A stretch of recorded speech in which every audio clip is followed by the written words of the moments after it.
Jeff, the time was.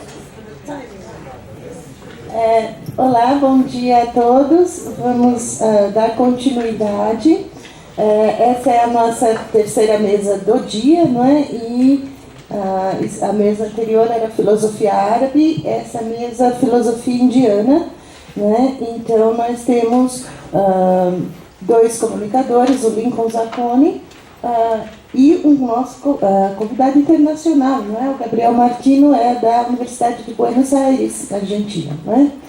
Então, agradeço a presença de todos e passo a palavra para o nosso primeiro comunicador, que é o Lincoln Zacconi, não é? Que vai trabalhar com o atomismo da escola Vaiśeṣeka-Nyāya. Bom dia a todos, obrigado pela presença. Dando continuidade aos meus estudos, uma vez que eu estou pesquisando a escola Nyāya, uma escola de lógica, como o próprio nome diz, Nyāya, se formos traduzir ao pé da letra, é lógica, argumento. E essa escola teve, isso é uma polêmica, se realmente tivermos duas escolas separadas, que seria a escola Vaiśeṣeka e posteriormente a Nyāya, ou o Nyāya era um segmento dentro da escola Vaiśeṣeka que depois ganhou autonomia, vendo a escola Vaiśeṣeka desaparecer com o tempo. Pelo que eu ando estudando, pelo que eu ando lendo, na verdade, a escola Nyāya já existia. Ela já era autônoma, mas não com essa denominação. É uma escola assim meia esquecida, meia perdida. E ela absorve toda a parte, aí eu temos o termo, a parte física da escola Vaiśeṣeka. Por que eu estou meio temerário de usar a palavra física? Porque a escola Vaiśeṣeka ela vai trabalhar exatamente com o que é o tempo, o que é o espaço, o que é o movimento. Então, um pouco que eu vou falar aqui, tentar passar um pouco, é mais ou menos um complemento de tudo que está sendo dito nesses dias, que parece praticamente a tônica está sendo movimento e tempo. E por que também que eu tenho que falar dessa parte sobre o atomismo, sobre o tempo, o movimento, que vai ter uma influência em como a escola Nyāya vai encarar o que é a mente. Mas esse é a posteriori, esse é um trabalho assim, que eu estou desenvolvendo com muita calma, paciência e fôlego. Então, vamos tentar passar um pouco o que é essa física vaiśeṣkiana. Essa parte que eu estou está tratando agora um pouco sobre o que é o tempo, o movimento, ela está dentro da obra cânone da Vaiśeṣeka, que é o Vaiśeṣeka-Sutra, do Canadá. Não é o primeiro autor da escola Vaiśeṣeka, a escola Vaiśeṣeka é mais antiga, mas há um problema seríssimo na datação de onde surgem as escolas filosóficas indianas. E esse trabalho pode ser datado por volta do 2º século antes da Era Comum.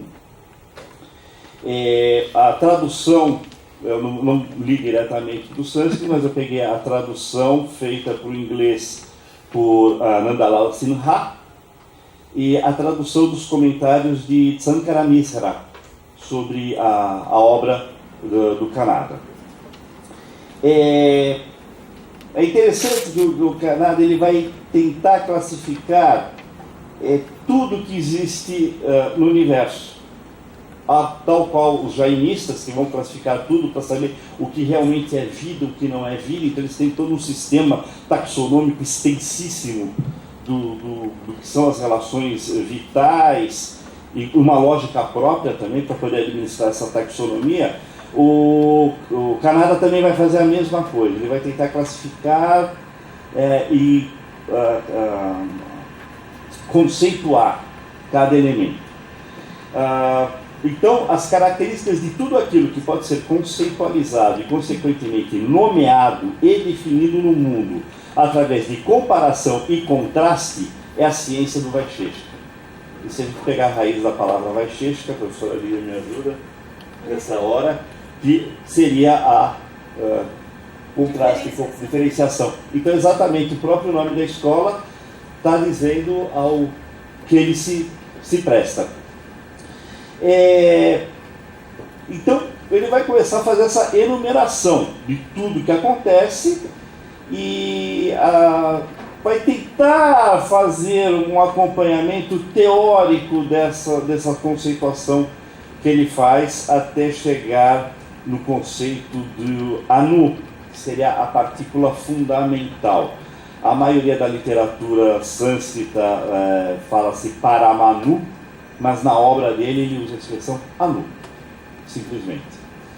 Então, para nós entendermos o anu, nós temos que fazer um caminho longo agora, que é entender que a própria substância ela é subdividida. Então, nós temos divisões da substância que ele vai denominar de dravya. Esses dravyas, eles são complementados por atributos, os gunas. Então, cada dravya tem o seu grupo de atributos. Eles estão associados a posições, eles estão associados a movimentos, eles estão associados aos sentidos. Então, agora aproveito também um pouco da fala do professor Roberto de ontem, exatamente tudo dentro do universo de pensamento indiano há uma grande sequência de associações, como o próprio Kanara está usando aqui. Então, ele vai dividir os dravyas em 9. Então, os 4 principais: terra, água, fogo e ar.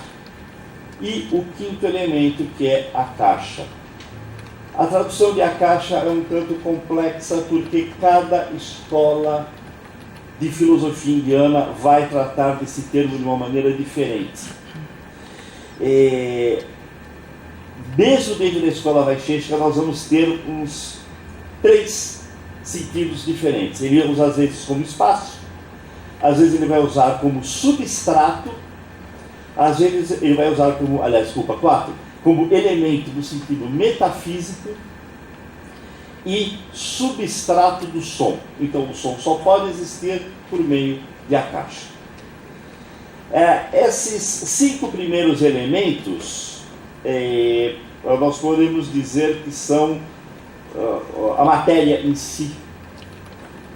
São visíveis, são perceptíveis pelos sentidos, eles estão ligados aos órgãos sensoriais, e os últimos, que é tempo, direção, atma e manas.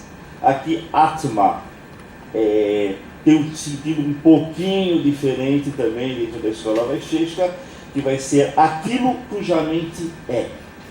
E muitas vezes a gente vê traduzido como alma, simplesmente, mas não vai ser aqui exatamente essa tradução ocidental meia canhestra, vamos dizer assim, porque atma é muito mais que isso. E manas realmente como a mente. São elementos, são matéria, mas uma matéria não visível.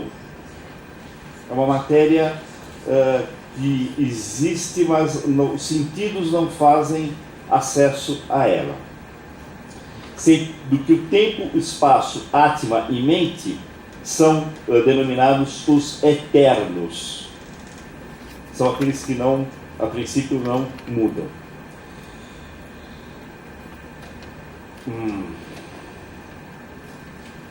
Espaço. A questão do espaço dentro da escola Vaiśeṣeka é interessante, porque o espaço é o elemento pelo qual se dá a verificação que a matéria existe.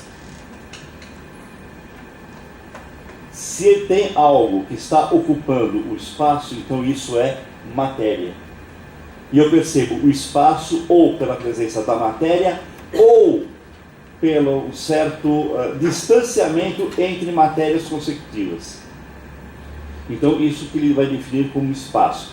E aí há um ponto extremamente complexo, é quando ele coloca espaço, cosmos, e o espaço como uma função do cosmos e o que é o cosmos.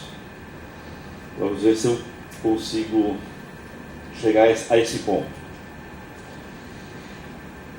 E outro ponto muito interessante da escola, que é o tempo. Por que é interessante? Porque ele fala que o tempo só é perceptível por causa do movimento. Enquanto se nós pegarmos a física clássica, que o posicionamento, o espaço, é uma função do tempo, ele percorre um caminho totalmente diferente, falando que o tempo só é tempo porque existe o movimento. Então nós vamos perceber o tempo através do movimento. E ele dá um exemplo que gera uma pergunta interessante, porque ele vai citar como exemplo o Sol. Então o sentido de passado, presente e futuro só é percebido isso de tempo, por quê? Pela movimentação do Sol. Então o Sol indo do leste, do seu nascente até o poente, ele vai ele vai ter um movimento, e esse movimento que vai caracterizar o tempo. E a pergunta que fica, então, quer dizer que na Terra nós temos esse tempo, e em Marte? O deslocamento do Sol é diferente, o movimento dele é um pouco diferente. Na própria Lua, ou em Mercúrio. Então, ele vai comentar que o tempo não é relativo, o tempo é relativo. Então, como o tempo é uma função do movimento, o tempo é relativo. Então, vai estar ligado ao movimento e à capacidade da mente em observar esse movimento. Então, o tempo também vai estar associado ao observador. Vamos lá, continuando.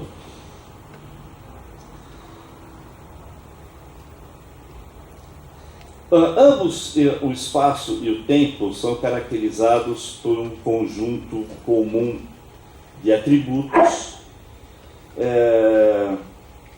mas há uma diferenciação em como eles são percebidos. Então, não podem ser totalmente determinados que eles são idênticos.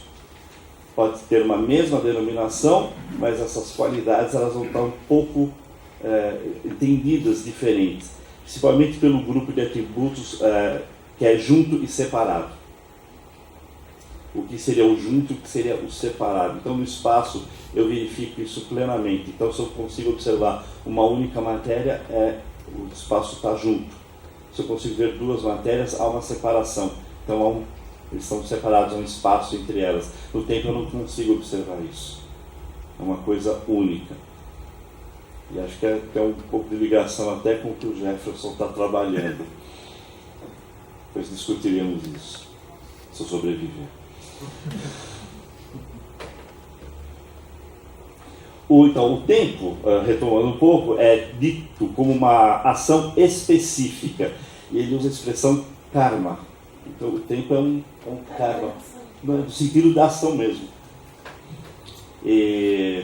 É que às vezes a gente estranha o uso do termo como ele é mesmo e não na acepção ocidental, dos vários erros interpretativos que são feitos. O tempo é então com uma ação específica, um karma muito específico, um resultado específico de um estado de movimento. Significa então que o tempo é um conceito maior do movimento, e com isso ele indica o estado geral de todo o movimento, de todo o cosmos. É aqui que começa a separação que ele faz entre espaço e cosmos. O espaço, para Kanada, é desprovido de movimento, e com isso ele é apenas matéria em movimento quando cosmos.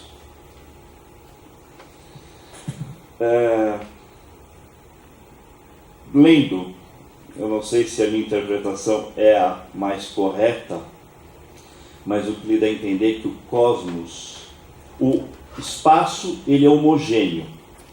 mas o cosmos é formado por espaços. E a percepção que eu tenho do cosmos é pela percepção do movimento que existe no espaço. Então o conjunto de espaços vai formar o cosmos. Então o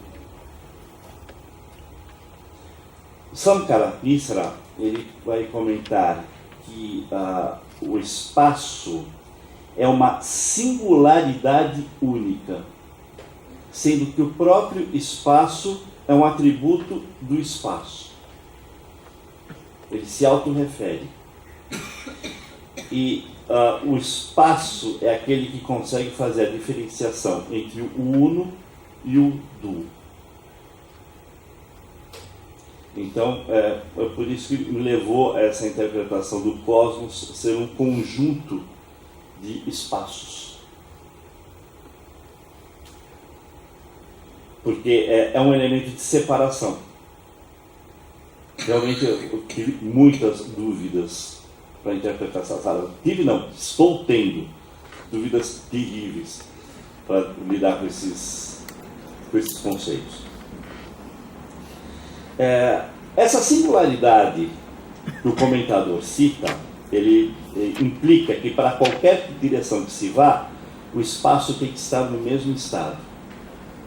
Não importa o ponto escolhido, nem o ponto do espaço, nem o ponto de tempo que eu escolhi, o estado tem que ser sempre o mesmo. Então, o porquê que o espaço é imutável.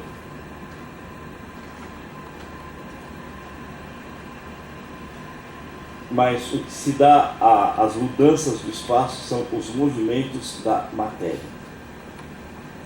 O espaço é uma coisa única, mas o que a gente diferencia os espaços são os movimentos que a matéria efetua.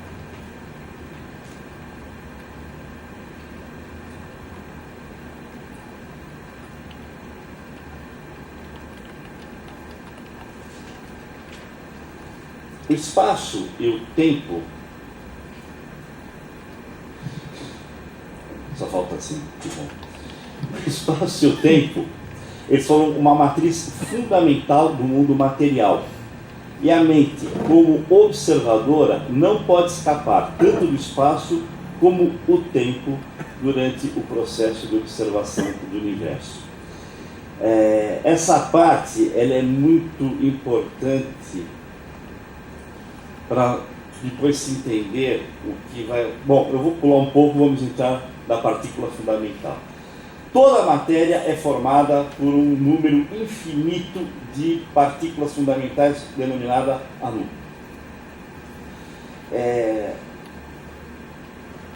E uma questão que foi levantada foi, bom, se tudo é feito por uma quantidade infinita, por que a montanha é tão grande e uma semente é tão pequena? Qual a diferença de infinitos que tem nas duas? São infinitos iguais ou são infinitos diferentes? Essa diferença a gente só vai perceber quando o quê? Quando vier o fim do ciclo do universo. Então nós temos um começo, onde o universo é criado. Pelo que ele dá a entender, é criado por um processo inflacionário. Há uma expansão inflacionária de tudo, onde surge o movimento e o anu. Então, nesse momento, que todas as partículas fundamentais estão espalhadas, a gente poderia, se tivesse a capacidade, distinguir o que vai ser a montanha e o que vai ser a semente. E quando toda essa matéria é destruída novamente ao final dos tempos. Então, enquanto nós temos o começo do tempo e o final do tempo, nós temos essa percepção. Durante esses dois períodos, nós temos um período que o cosmos está parado. Então, só a matéria que tem movimento.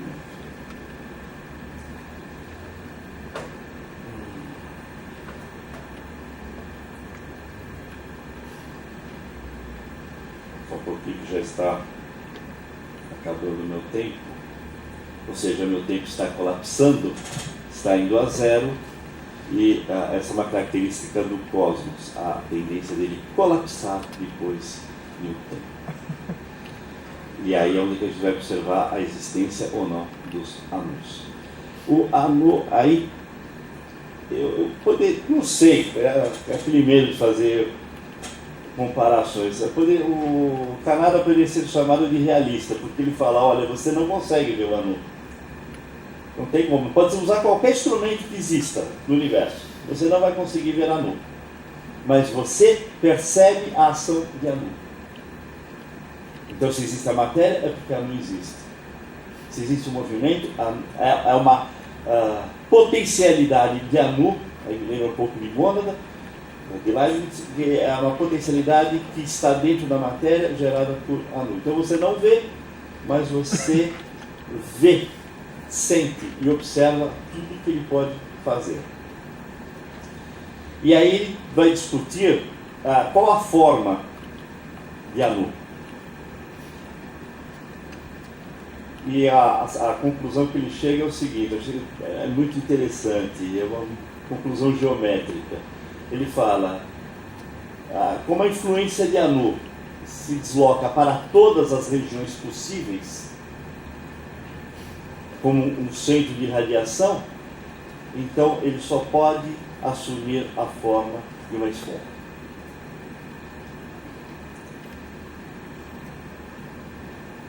Infelizmente, ou felizmente, porque é um assunto extremamente interessante, complexo, e gerou mais dúvidas do que conclusões. Eu estou até compartilhando essa minha dificuldade com vocês.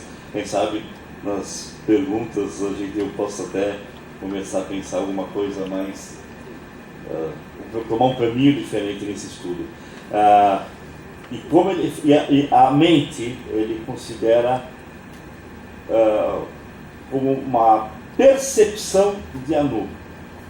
A mente não é uma matéria, a mente tem todas as propriedades de anu, mas não é anu. Encerro por aqui com mais dúvidas do que conclusões. Espero também ter deixado vocês com dúvidas. Obrigado.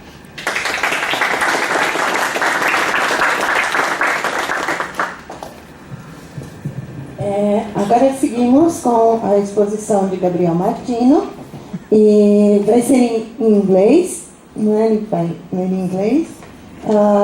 Contemporary readings of the Yogasūtra and the reassessment of the theological element of classical yoga philosophy. Obrigada, Gabriel. Bueno, primeiro eu quero desculpar-me porque eu não falo português, então eu escrevi a minha comunicação em inglês.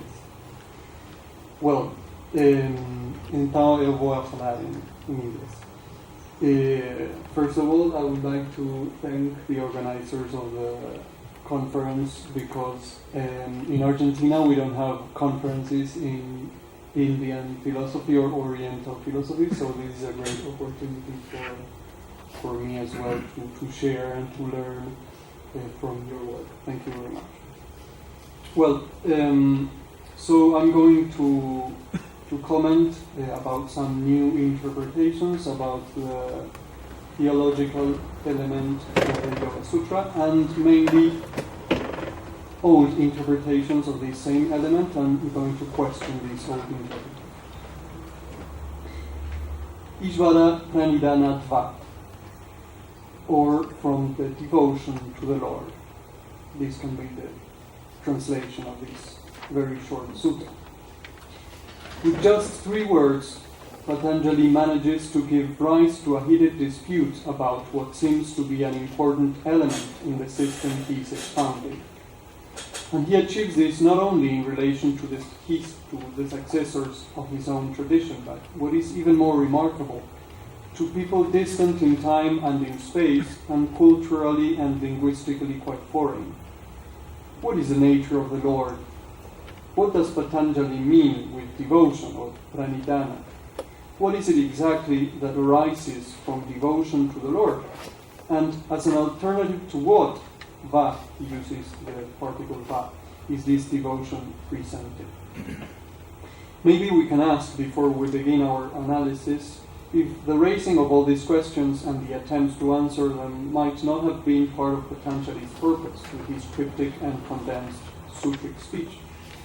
The study of sacred texts, svadhyaya, referring oneself to tradition or agama, and the application of inference, anumana, seem to be three of the necessary means to answer the questions just posed. Two of these, agama and anumana, as we know, are means for right knowledge. The other one, svadhyaya, is one of the three constituents of Kriya Yoga, useful for weakening the kleshas or afflictions, and for bringing about samadhi. It seems thus that Patanjali's sharp stitch has fastened us not only to knowledge, but also to the path of samadhi, without us even noticing it. In the present paper, however, we are not going to focus primarily on trying to answer these questions. We will examine, on the contrary, some of the interpretations that important scholars of the last century and a half have put forward about Patanjali's notion of Ishvara and the role it plays in the system. We will also consider two relatively new contributions in this debate, those of Philip Mass and Edwin Bryant, which, taken together, can help us to build a fresh and innovative picture of the issue. Let's make reference in the first place to a German Indologist, Richard Barbe, of the 19th century. In an article published in The Monist in the year 1894 with the title Outlines of a History of Indian Philosophy, the author writes the following lines, and I quote, "At bottom, all that Patanjali did was to embellish the Sankhya system with the yoga practice, the mysterious powers, and the personal God. His chief aim had no doubt been to render this system acceptable to his fellow countrymen by the eradication of its atheism." This passage contains a view that Andrew Nicholson has called a conventional wisdom, clearly expressed by Garbe in the late 19th century, and that can be found defended by scholars even in the early 20s first. The German author considers thus that the original Samkhya was atheistic, and that Patanjali brings into it the notion of a deity in order to vanish these aspects of the system, which, as Garbe argues, was not acceptable to Patanjali's orthodox contemporaries. The atheistic character of Samkhya, as it is known, is proper of the Samkhya Sutra, a text believed to have been composed around the 15th century. There also seems to be other earlier references to the atheistic character of Samkhya. Madhava's Sarva Darshana Sangraha, for example, of the 13th or 14th century, distinguishes between the Patanjala Darshana, which is a system of theistic Samkhya philosophy, and the Samkhya Darshana, identified with the view of Ishvara Krishna, which, according to Madhava, rejects God completely. In the 8th century as well, another doxographical work, the Sarva Darshana Samuchaya, written by Haribhadra, states that some followers of the Sankhya Darshana are atheists, while others have Ishvara as their deity. It is worth noting that neither of both doxographical works refer to the theistic strand of Sankhya as a yoga darshana. For these authors, therefore, Patanjali seems not to be the founder or expounder of a system different from Sankhya. It took the word yoga a long time to gain currency, as shown, as a synonym for or to Patanjali's Samkhya philosophy. Madhava Sarasvati, a work written by him in the 14th century, uses yoga to denote his philosophy, and another example is V. Jnanadikshu's Samkhya Pravachana Bhashya of the 16th century. Apart from the works mentioned, however, ancient texts such as the Katha and the Shvetashvatara Upanishads, the Bhagavad Gita, the Moksha Dharma section of the Shanti Parvan of the Mahabharata, which include diverse expositions of Samkhya, are thoroughly theistic. In fact, already in 1924, in his article about the meaning of Samkhya and Yoga, Egerton asserted that the study of the epic in other early materials had convinced him that there was not a single passage in which the disbelief of Brahman or God was attributed to Samkhya. Where, he asks, I quote, do we find that original atheistic view expressed? I believe nowhere, he says. On the other hand, as Nicholson has pointed out, the Bhagavata Purana includes a lengthy section that purports to be an account of Kapila, the founder of the Samkhya school, who is depicted teaching a form of Samkhya integrated with the practice of Bhakti and with a Vedantic conception of Brahman. Nicholson also suggests that the most influential commentary of the Samkhya Karika, the Tattva Kaumudi of Vachaspati Mitra, written in the 10th century, also implicitly accepts God. It seems, argued Nicholson, that the historians of philosophy interested in Samkhya have focused on few texts of a more or less non- or atheistic framework, identifying them as authentic representatives of the school.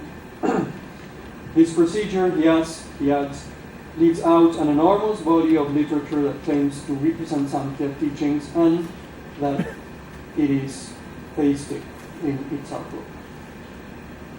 Later scholars, in fact, have found the notion of Ishvara in the Yogasūtra a pain in the neck, improper of a coherent yoga. Mircea Eliade, for example, in his Yoga, Immortality and Freedom, holds that although it was Patanjali who introduced this new and perfectly useless, he says, element in the dialectic of the Samkhya soteriological doctrine, it does not give Ishvara the significance the late commentators will accord him. In the Yogasūtra, says Eliade, Ishvara does not have the grandeur of the omnipotent creator God, neither the pathos that surrounds the dynamic and solemn God of other mystical schools. Ishvara is at most an archetype of the yogin, says Eliade. Frau Wallner, on the other hand, in his 2-volume History of Indian Philosophy, he says he must shortly describe a doctrine regarding a special peculiarity of the classical yoga system, and I quote, but which in reality represents only a later external supplement or addition to the system, that is to say, the doctrine of God. So he says that this doctrine is a supplement or addition to the original Samkhya atheistic system. The Wilner holds, in fact, that this doctrine contains contradictions in relation to the basic views of the system, although he prefers to attach no weight to them. He asserts that the Godhead in the Yogasūtra is dealt with as almost unemployed and idle. Besides God, he says, the entire course of the world unrolls independently. Let's mention as well Feuerstein, who considers that the concept of Ishvara fits ill into the dualistic system propounded by Patanjali. This kind of opinions have led recently specialists like Lloyd Freger, for example, to believe that Patanjali considered his theistic philosophical worldview in such a way that his complete theology must be derived from a total of 8 aphorisms, which are those aphorisms that Patanjali dedicates directly or indirectly to Ishvara. The rather strange concept of God in the philosophy of classical yoga has led the author to explore it in a fresh way from the sutras themselves, considering only the 8 aphorisms he considers pertinent, and with as much independence as possible from the traditional commentaries, which he says were written hundreds of years later. As our exposition of so far tries to show, for more than a century, scholars have been troubled and have discussed the impertinence of Ishvara in the ideological context of Patanjala Yoga, neglecting the theistic context in which Samkhya expositions appear in ancient texts. historians have continued to interpret the Yogasūtra in line with Gabriel's view, projecting over the text an atheistic proto-Samkhya conception to which Patanjali added his strange and clumsy notion of Ishvara. Cutting out Patanjali from the tradition he himself explicitly enrolls to with his treatments of notions such as Svadhyaya and Agama, and we believe Ishvara Pranidhana, many scholars have tended to artificially read Patanjali as a new starting point, incriminating him for introducing a notion which already belonged to the discourses of Samkhya, so to say, and accusing him of poorly portraying his God because he didn't include in his sutras what the previous tradition had already said about him. Specialists, as we mentioned, have also tended to minimize the role of Ishvara as a mere accessory, when a close reading of the sutras shows that Patanjali includes the notion of devotion to God, or Ishvara Pranidhana, in 3 different key moments that tightly tie up this practice with the attainment of Samadhi. So now we're going to briefly examine these 3 instances and then comment the 2 contemporary and new interpretations of this topic. It is known that Patanjali first introduces the notion of Ishvara Pranidhana in Sutra 23 of the first book. 20? Which 20? 23 of the first book, the Samadhipada.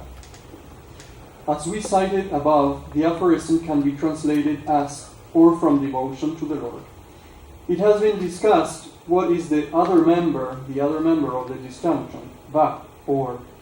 There is some agreement, however, that the first part of the disjunction is found in the 2 previous sutras, where Patanjali explains that the nearness to the goal to be achieved, which can be read as samadhi or nirodha, depends on the intensity of the application of the yoga to the practice.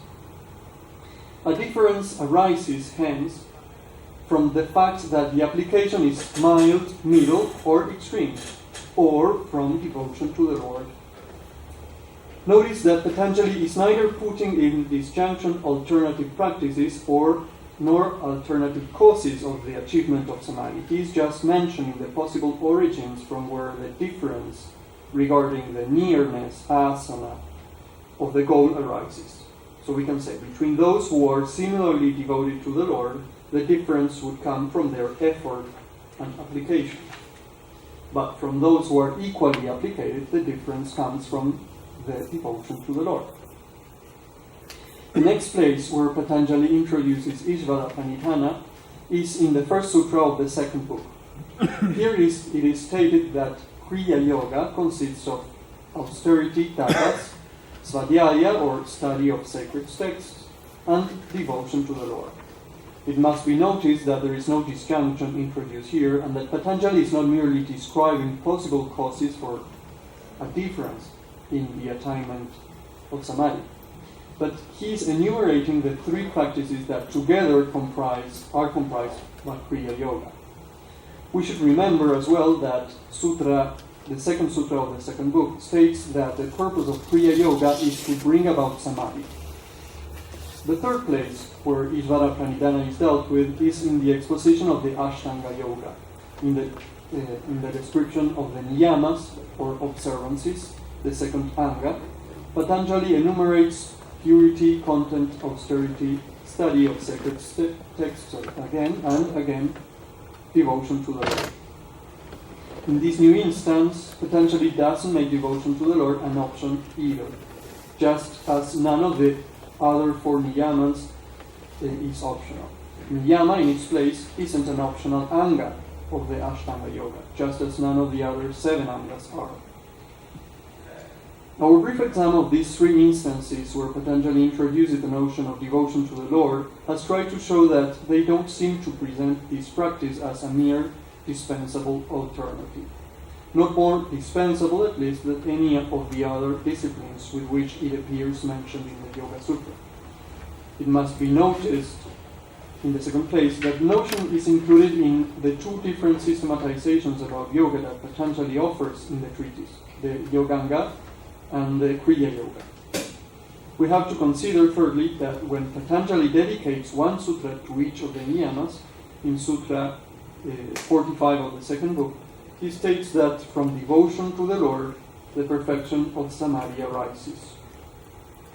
We must also take into account finally that in the previous sutra, from the one just mentioned, the 44th, when dealing with the Niyama Svadhyaya, the study of sacred texts, Patanjali says that from it the conjunction with the desired devata arises.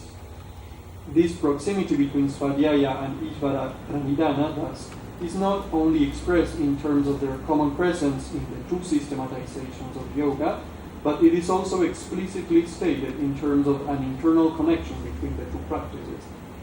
If we accept a continuity of the reference of the terms devata and Ishvara, the study of sacred texts leads to devotion to the Lord. This last conclusion reminds us of the narrowness of the approaches that restrict Patanjali's theology to the wording in some of his sutras, and ignore the intertextual character of his work, which he explicitly confirms with his treatment of notions such as agama and svadhyaya, closely related to Ishvara Pranidhana. Let us now briefly turn to the already alluded interpretations of Philip Mass and Edwin Bryant. Philip Mass, in the first place, has questioned the commonly assumed view that the Yogasūtra and the Bhashya attributed to Vyasa are two different works composed by two different authors. Following previous authors, he points out that there are a number of comparatively early primary Sanskrit sources dating from the 10th century onwards, which contradict this common view. He mentions, in fact, different works that refer to Bhashya passages as having been composed by Patanjali, and asserts that all the authors he cites indicate that Patanjala Yogasūtra is the complete text of the Yogasūtra with the commentary. When I say Bhashya, I'm referring to this commentary attributed to Vyasa. So the author he cites who say that the Patanjala Yogasūtra provide further evidence of this hypothesis. So after assessing the wording of the chapter colophons of the 25 manuscripts he had access to, he concludes that these colophons indicate that the oldest reconstructable title of the work was Patanjala Yogasūtra Samkhya Pravachana, which can be translated, he translates as the authoritative exposition of yoga that originates from Patanjali, the mandatory Sankhya teaching. He further asserts that the references to the title Yoga-Bhashya and to the author's name Vyasa or Veda-Vyasa are only transmitted in a few manuscripts of limited schematic relevance. Mass gathers in some considerable and valuable evidence that supports his hypothesis that holds that the Patanjala Yogasūtra is a result of a single, roughly datable philosophical authorial intention. Edwin Bryant, on the other hand, in his thorough study, commentary, and translation of the Yogasūtra, defends an interpretation according to which, although Patanjali, like the Bhagavad Gita, does not deny that the Atman can be attained by self-effort, he clearly favors the theistic approach. He points out that texts such as the Mahabharata, the Gita, the Upanishads indicate that Ishvara was associated with a personal God.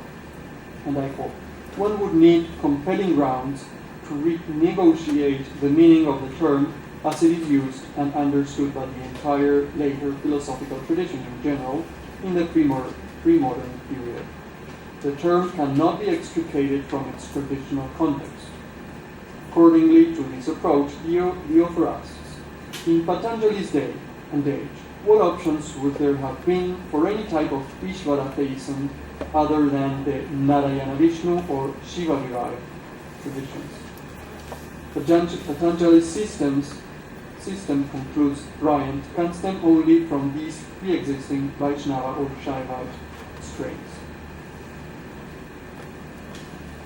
The author's general position hence considers that Ishvara is the generic name for God in the Hindu theistic traditions, and that when used alone, like in Patanjali's Yogasūtra, it tends to refer to a philosophical category, that of a supreme creator, God, rather than a specific divine manifestation of his supreme being in the form of Vishnu, Shiva, and Krishna.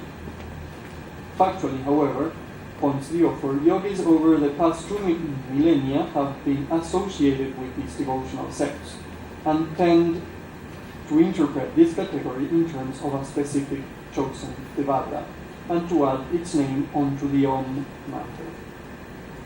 Well, having thus examined these recent works and to conclude, we would like to offer some brief remarks about the new possibilities that these two positions open regarding the interpretation of the theology of the Yogasūtra. The first element that should be analyzed, we believe, is the compatibility of the two positions. If Brian's reading is accurate, the Bhashya part of the Patanjala Yoga Shastra, if we accept Ma's hypothesis, should not contradict it. It can be pointed out, in this regard, that the commentary described Ishvara Pranidhana as a Bhakti Vishesha, a special kind of devotion, Bhakti. This term clearly reminds us of the Bhagavad Gita and its devotional milieu. In the commentary to the Sutra 28 of the first book, on the other hand, there is a quotation of the Vishnu Purana, a very important text, which contains different stories about the avatars of God Vishnu and especially Krishna. It is important to notice as well that the verse included from the Vishnu Purana in the commentary to the Sutra, which states that japa, or the repetition of a mantra, on the meaning of Om should be performed, also includes the notion of svadhyaya. This reinforces the idea we suggested above, which links svadhyaya with Ishvara Pranidhana and implies therefore that Ishvara has to be understood in terms of the sacred traditional texts, and not as many scholars contended in some autonomous Patanjalian sense. For the last part.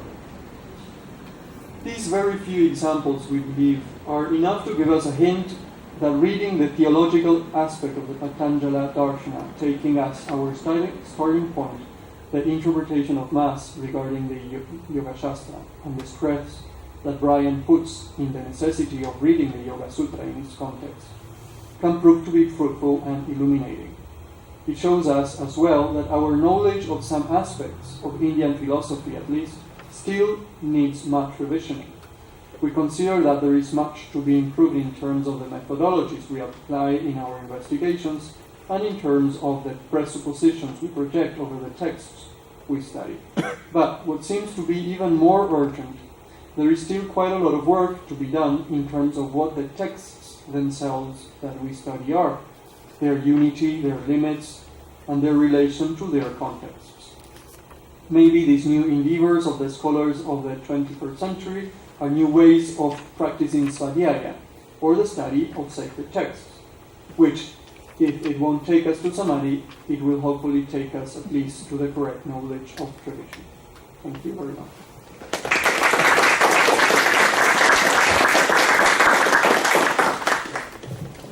Bom, agora passamos para as perguntas. Claro que o Gabriel pode responder, entende português, pode responder em espanhol, né? É que só na leitura, assim, ler correntemente em espanhol podia ser mais complicado para a gente do que em inglês.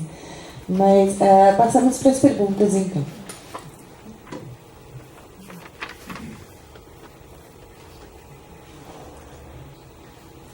Então eu vou começar. Não. Professor Plush. Yes. Well, my question is about this comments rather about the second paper. I like the method, I like the survey of your paper, but personally I consider the possibility that all these questions and discussions really hide Western biases. That is, in other words, there is no problem if you look the Indian way of thinking into consideration. At the very bottom of it, it seems to be that intellect and emotion are too sharply distinguished. And if you just allow the possibility that in the yoga tradition there was no sharp distinction, anything that was useful for concentration was allowed. And just as we now say there is emotional intelligence and we take it as a big discovery, that has been the norm in the Indian tradition. So the idea is not to play down someone who approaches a higher ideal through emotion, uses emotion as the primary or secondary means. Because there is really, the tradition does not make a sharp distinction between the two. Whatever is useful for concentration. If you take that into account, all these discussions really are uncalled for in a way. The second thing is the notion of God. That is, in the Indian philosophical systems, which were mostly developed by people who had a great sense of grammar, who had a very sharp sense of what the primary meanings of words were. Ishvara can mean someone sitting outside the creation and creating creation, someone who can control everything, who is omniscient, omnipotent, omnipresent. Or Ishvara can simply mean master, one who is in control of things. And you see this across systems. Technical terminology is interpreted in different ways in different systems because all of the authors are really aware of the primary meaning. So the same word Prakriti would mean one thing in Sankhya, another thing in Arthashastra or political system, a third thing in grammar, because all of them had the meaning primary creation, primary derivation in mind. And then you go into different directions. Similarly here, Ishvara need not be taken in the sense of a personal God or a God who is sitting outside the creation and doing everything. Whatever the definition, as long as you think of someone as an extraordinary person capable of doing things that you yourself cannot do, then that is Ishvara. And that's why this definition where the excellence, ultimate possible excellence of yogic qualities takes place, that is Ishvara. That definition has been given. So why not follow that definition and see that there is really no problem? You can have other methods of developing yoga. You can have Ishvara Pranidhana. And that's why I would not start by translating Pranidhana as devotion. Pranidhana, placing your mind foremostly onto something. Pranidhana. And if you take that into account, most of these discussions don't really seem to be called for to me, at least. Thank you. Thank you very much for your comments. Roberto, pode falar? Tinha mais ele da mesa, então ele fica por último. Primeira questão para o Índio. Então, um ponto que eu acho que é importante levar em conta quando está discutindo a questão de espaço você está se referindo a é o termo. Né? E quando se fala em não é um conceito tão abstrato quanto espaço para a gente, porque ele está vinculado a uma tradição em que você está discutindo as direções. Né? Quer dizer, esse termo é muito utilizado desde o estudo ritualístico. Né? Então você tem uma série de rituais nos quais você se conecta com as direções do espaço. Isso vai desde o período do Shatapatha Brahma até o Tantra, quando você tem o ritual de Bandhana, por exemplo, que você protege as direções do espaço em volta de você, esse negócio todo. Né? E então ele tem muita essa conotação de não é uma coisa dada, mas é aquilo que está posicionado em torno de um determinado centro. Né? E acho que é exatamente por isso que a discussão vai nesse caminho de se você se desloca, etc. Né? Então, acho que isso tem que ser levado em conta. Agora, isso é um comentário. Agora tem uma pergunta que é, você várias vezes está se referindo ao cosmos na sua apresentação, e qual é o termo que você está?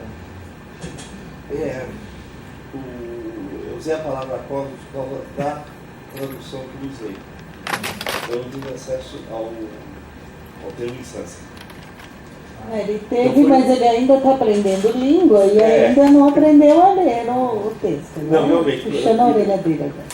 Eu tenho que puxar mesmo. Mas para esse início, já está bom. Para esse início de trabalho, tem a professora do lado aqui. Para esse início de trabalho, eu saí da Nyāya e voltei para o original.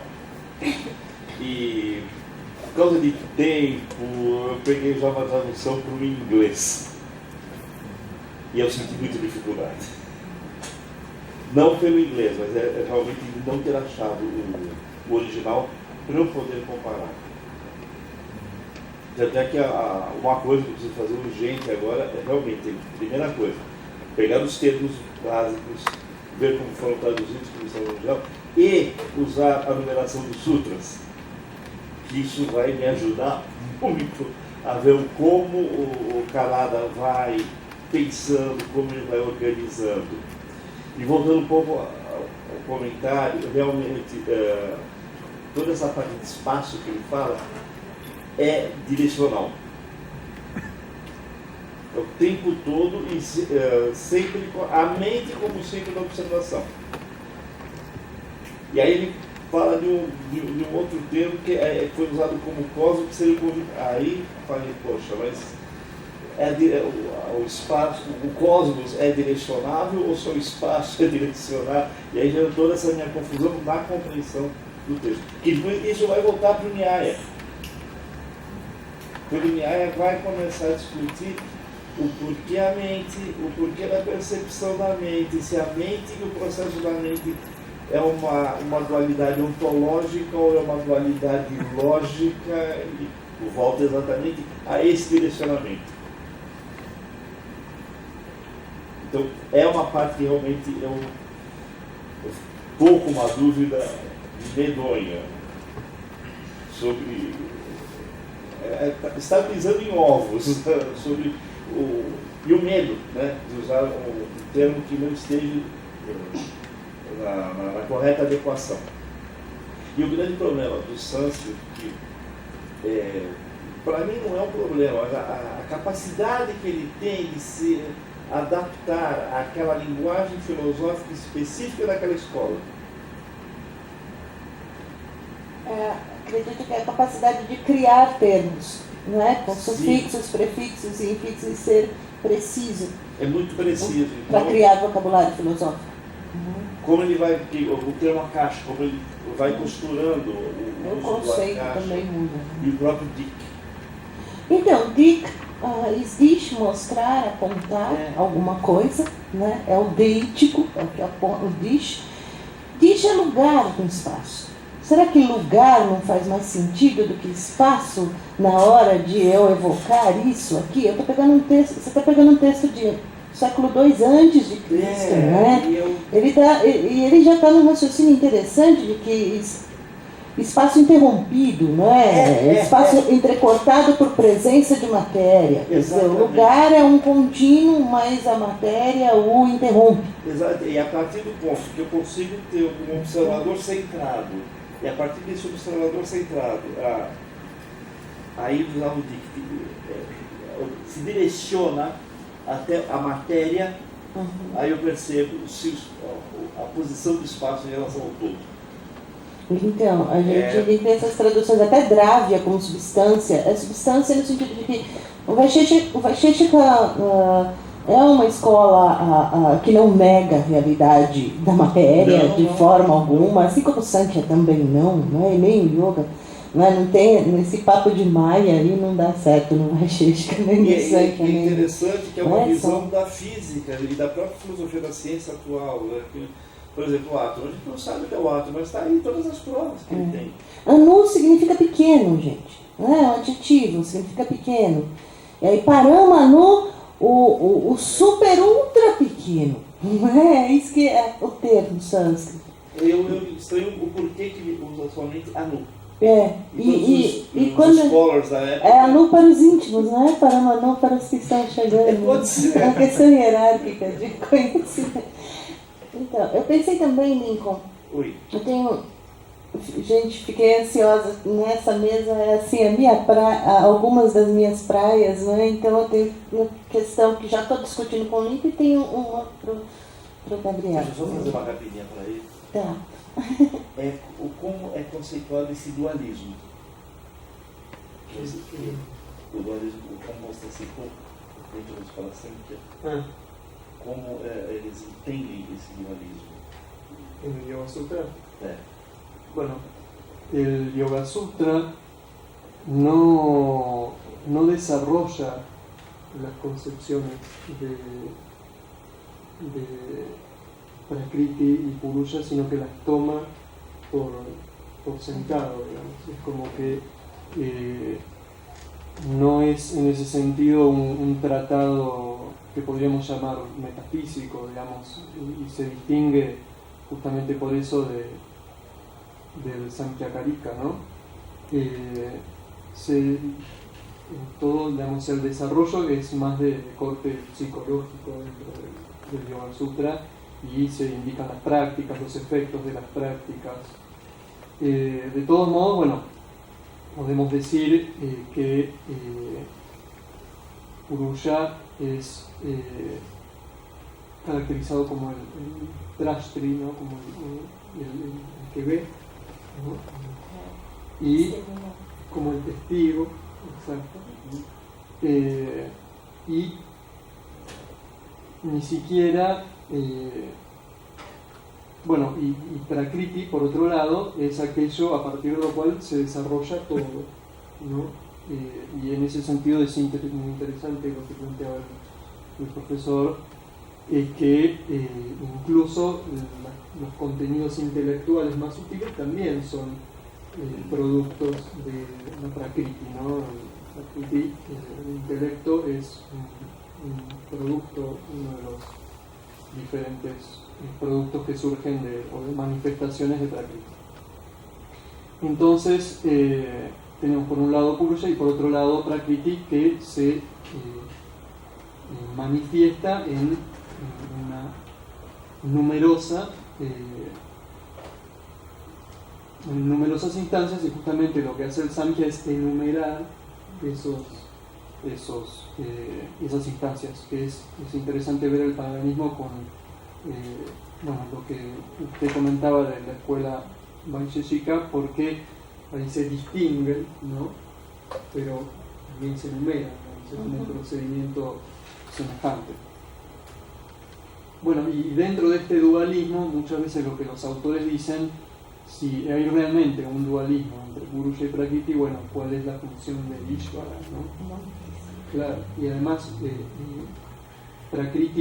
en Prakriti ocurre todo, Purusha no hace nada, no es activo. Entonces, si Ishvara es caracterizado como un Purusha, si un Purusha Vishesha, nuevamente Ishvara, ¿no? De Vaiśeṣeka, es un Purusha diferente. ¿Por qué es diferente? Porque, bueno, nunca estuvo sujeto a los ciclos de la reencarnación, ni al karma, ni a las impresiones, ni a los efectos de las acciones. Cómo él entra en ese juego entre Purusha y Prakriti, ¿no? Y bueno, acá los autores lo que dicen, pensemos en cómo la tradición piensa esta relación, y otros autores dicen, no, leamos solo el Yogasūtra, a ver en esos 8 aforismos que podemos encontrar. Bueno. Então, com o Lincoln eu já peguei. Gabriel, você trouxe autores contemporâneos dentro dessa problemática de Ishvara Pranidhana, o que fazer com Deus que aparece no Yoga Darshana do nada, caindo de paraquedas, dentro de uma escritura que é tributária de um sistema dualista de explicação de realidade que prescinde da necessidade de um Deus, de uma volição criadora para o mundo surgir. É uma interação entre princípios, não é?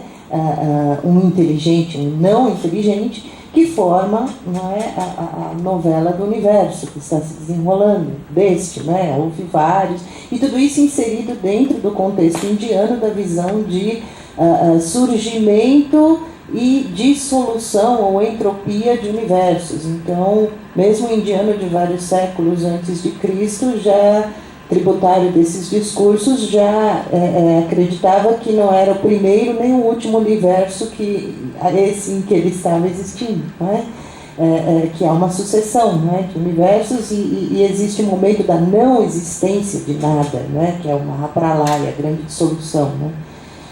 Mas, então, se a gente for...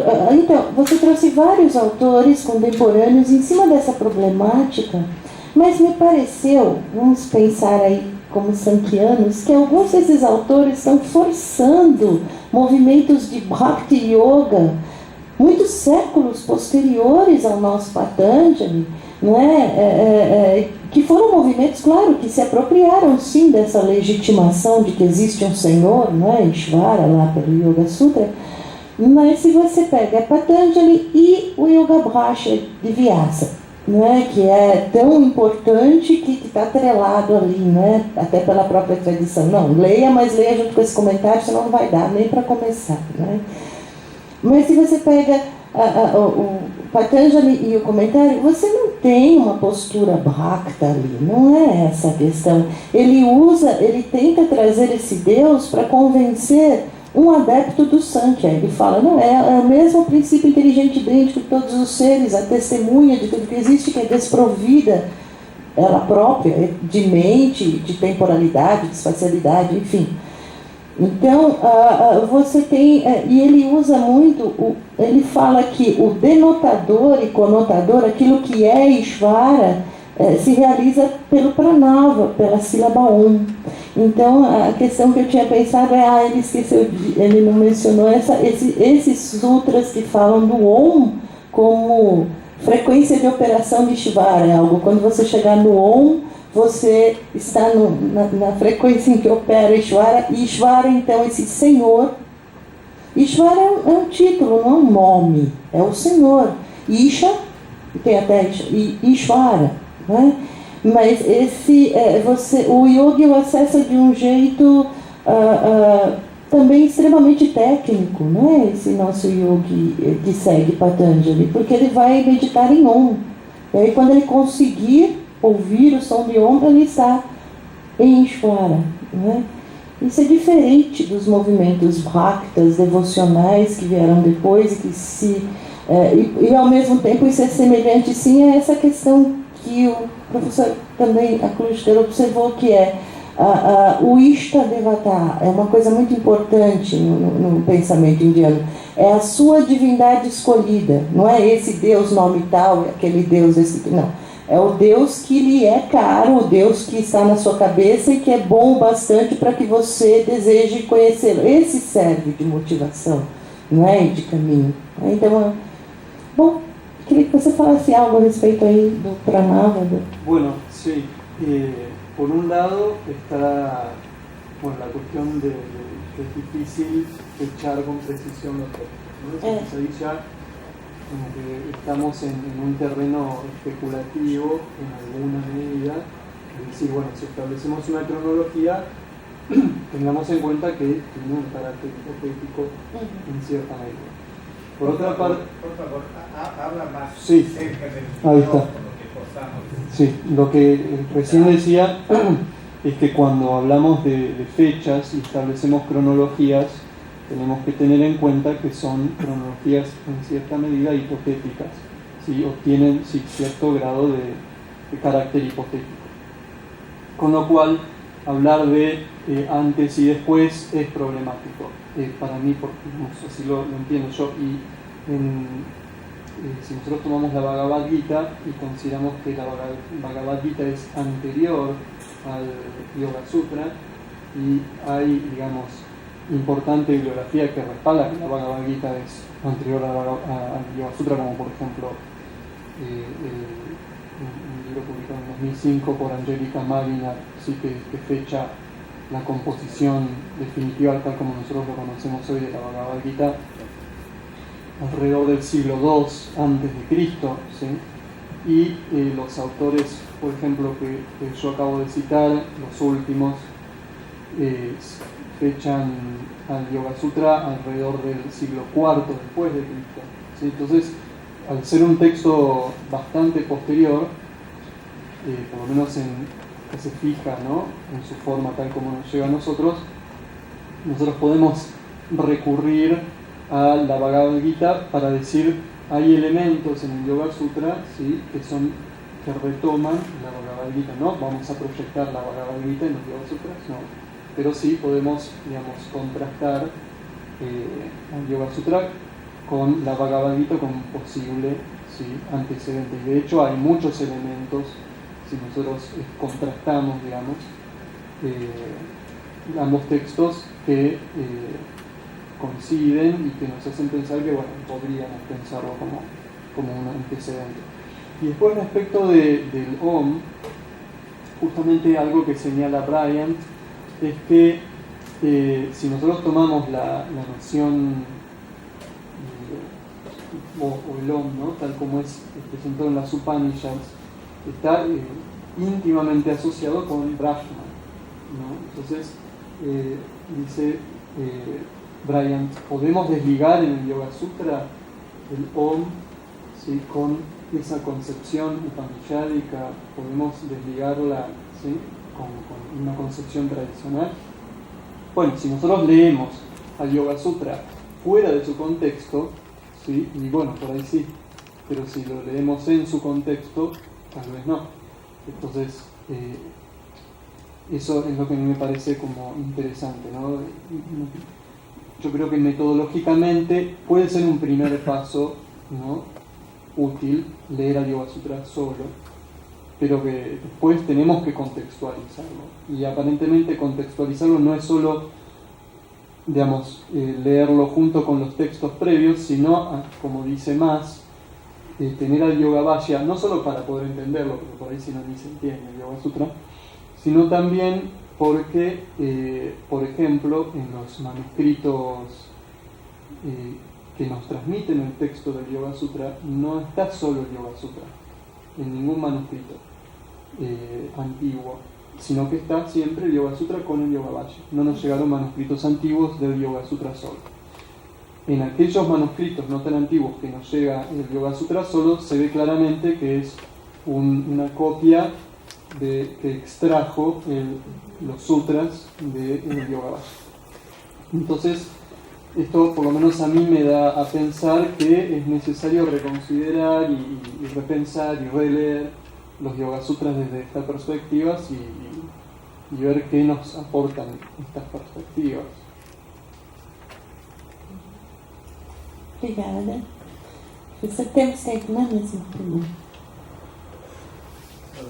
Gostaria de fazer uma colocação para o Gabriel, aí na linha do que a Vivian falou. A gente tem que, às vezes, perguntar quem é o autor que nós estamos estudando. O Edwin Bryant é um Vaishnava. Isso ele não esconde. Isso influencia toda a leitura dele da história do pensamento indiano. Ele tem um livro sobre Indian Philosophy que é totalmente distorcido por causa da posição dele. Então é preciso tomar cuidado com esse autor, né? E a mesma coisa quando você vai ver o Kapila que aparece no Bhagavata Purana. É um avatar de Vishnu. Já é uma reconstrução, né? Porque Kapila já aparece com esse nome no Mahabharata, mas lá não tem nada a ver absolutamente com Vishnu. O Bhagavata Purana é muito posterior, né? E então, basicamente, você se apodera de Kapila, né? Transforma o pensamento dele, porque no Bhagavata Purana, quando vai falar sobre qual é a doutrina de Kapila, já não é mais o Sankhya que a gente conhece. É uma coisa totalmente diferente, que é Bhakti, né? Então é uma apropriação posterior dentro do Bhagavata Purana. Então é preciso tomar muito cuidado tanto com essas apropriações antigas, como também as interpretações de autores que claramente querem passar uma mensagem pessoal. Bueno, muchas gracias. Yo no conozco el libro Indian Philosophy, lo voy a leer de Bryant. De todos modos, más allá de su posición personal, a mí me pareció que sus argumentos eran muy interesantes, ¿no? Y creo que eso es lo que yo rescato de él, como él, gracias a su posición, ¿no? A mí, que no soy un Vaishnava, me permite ver cosas que yo no veía en el texto, ¿no? Obviamente uno puede decir, me hace ver, y cuando decimos me hace ver, en dos sentidos, ¿no? En el sentido de que proyecta cosas sobre el texto o me muestra cosas que el texto ya tiene. Pero bueno, esa es la cuestión hermenéutica, ¿no?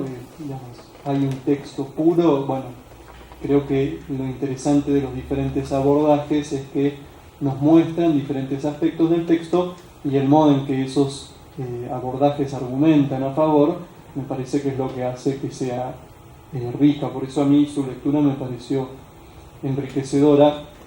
Y si bien, bueno, como le digo, no leí este otro libro, así que hablo solo del libro que leí de Bryant, me doy cuenta, ¿sí?, de su trasfondo, pero me parece enriquecedor para contrastar con, por ejemplo, un lector como Gabriel, que también tenía un trasfondo particular y gracias a ese trasfondo él construye toda una concepción histórica del Samkhya que nos sigue influenciando. Yo he leído, digamos, en un libro del 2006 de grandes indólogos que dice que los sutras dedicados a Ishvara son una interpolación posterior, ¿no? Entonces, esto nos hace pensar que cuando leemos un texto, interpretamos un texto, y cuando interpretamos un texto lo hacemos desde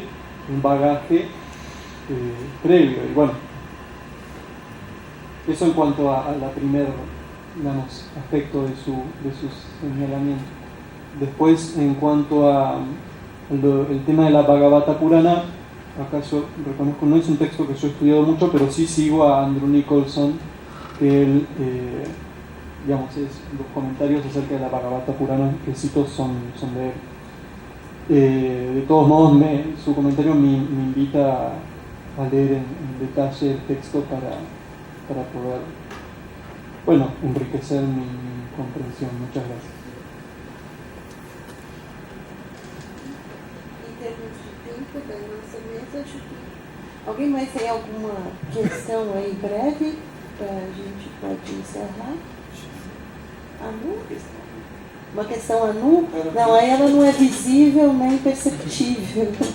É muito pequena. Bom, então, encerramos essa mesa, temos um período rápido de almoço de 1 hora e já vem palestra às 14 horas. Né? Deixa eu ver, estou com a programação aqui.